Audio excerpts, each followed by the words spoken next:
Hey guys, how you all doing? Welcome back, Ofer again. Well, today I want to talk about a touchy subject, and that's picking. That's right, picking. A lot of us feel very frustrated growing up as guitar players, me too, and not being able to pick all the notes. You know, when I was a kid, I was sure that I must know how to alternate pick perfectly and pick every note precisely and have the left and right hand perfect synchronization, whatever.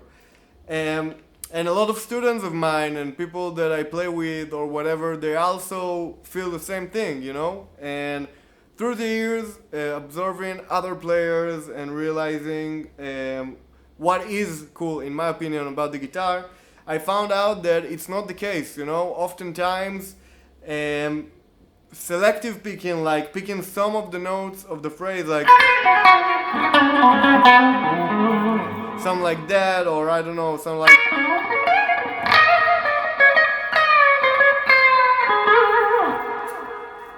In my opinion, that's cooler than just going like up and down the scale and picking every note like. You know, I also realized that it's a weak point for me through the years, you know, picking, alternate picking all the time. So it just make me angry and frustrated trying to do it all the time. But also, I found out that it sounds much cooler and much more fluid when I pick some of the notes and not all of them. And I wanted to make this video for you guys so you can see that it's not necessary, and even the fastest, most precise players like Paul Gilbert and Yngwie Malmsteen, they don't pick all the notes. Eddie Van Halen, you know, they play these very fast legato lines with some selective picking, as I mentioned earlier.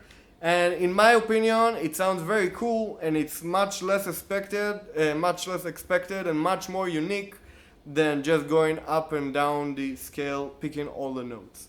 So don't be frustrated, guys. I remember how I felt growing up. You know, it was so frustrating for me, wanting to be this perfect guitar player who picks everything and has this perfect alternate picking technique. But really, growing up, I found it way cooler to have this kind of.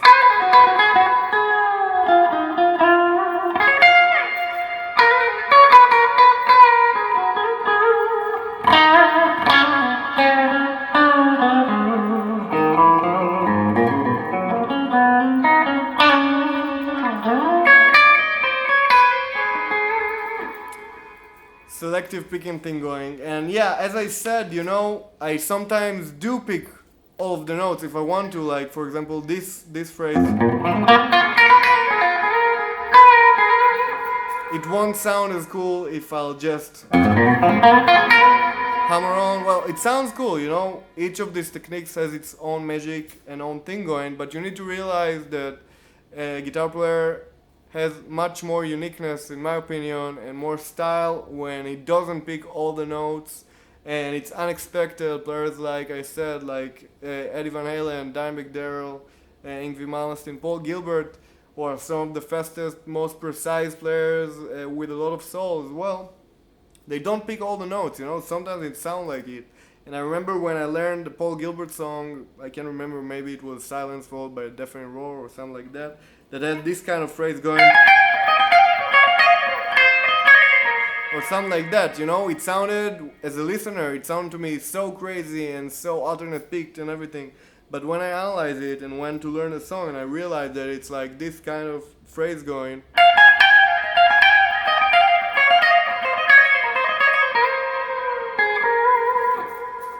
I was so surprised that it's not picked, you know. There is a lot of hammer-ons and pull-off, some picking, yeah, but it's not the essence of the phrase. And every year, you know, I got more and more inspired to follow what I'm good at. And, you know, I also watched the Steve Vai interview where he talks about finding the strength. And Steve Vai is also not a perfect alternate picker, you know. He also mentioned that it's one of his weak points. So find your strength and strengthen them, instead of being frustrated at your weaknesses, you know. I do think there is some place to work on your weaknesses, because all of us are weak starting out, right?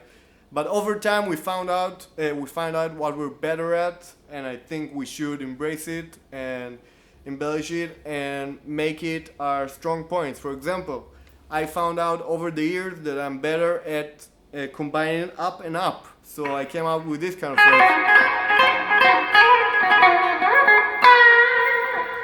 which is really easy for me, you know, to loop and play it as a repetitive lick. For example,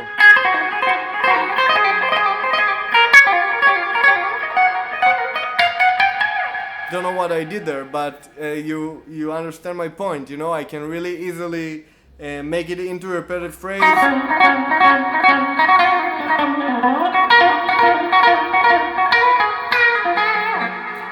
And I really never heard anyone do it. Maybe Chris Poland has this kind of lick, which is a bit different, but again, it's a kind of lick that resembles his style, and he also got a weak point with his picking, where he's picking kind of like with two fingers and going like that.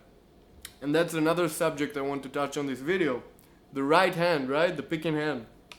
I think we're all wired differently inside our brains, and all of us have a different approach and kind of a natural way to approach picking, right?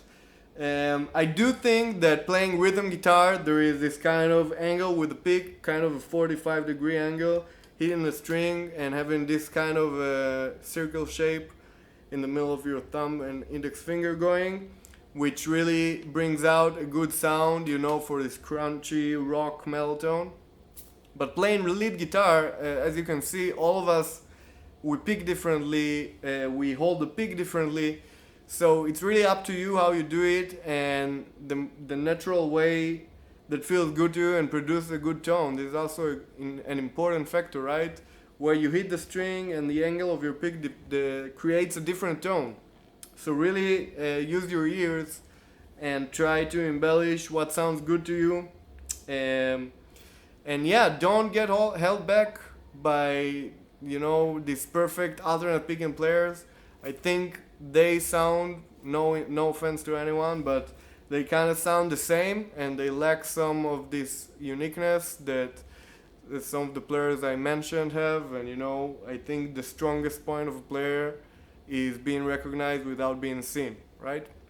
So don't get discouraged, guys. I really want this video to encourage you and help you go through this maybe rough times where you feel discouraged by your picking technique or the way you hold the pick or whatever. Look at Marty Friedman, right? He has the weirdest angle, but it comes from a place where he hates this kind of palm muted alternate picking sound. So he came up with this kind of way to hold the pick, which really flatters his playing, and he's an amazing player, right? We could all agree on that. So don't get discouraged, guys. Keep rocking, stay true to yourself, and listen with your ears and let them dictate what is the right way for you to pick. Alright, I hope you enjoyed the video. Please subscribe to the channel if you like what I'm saying or what I'm doing over here. And you can also follow me on Instagram and Facebook. And until next time, keep rocking. I will see you very soon at the next video. Stay true, stay heavy, bye bye.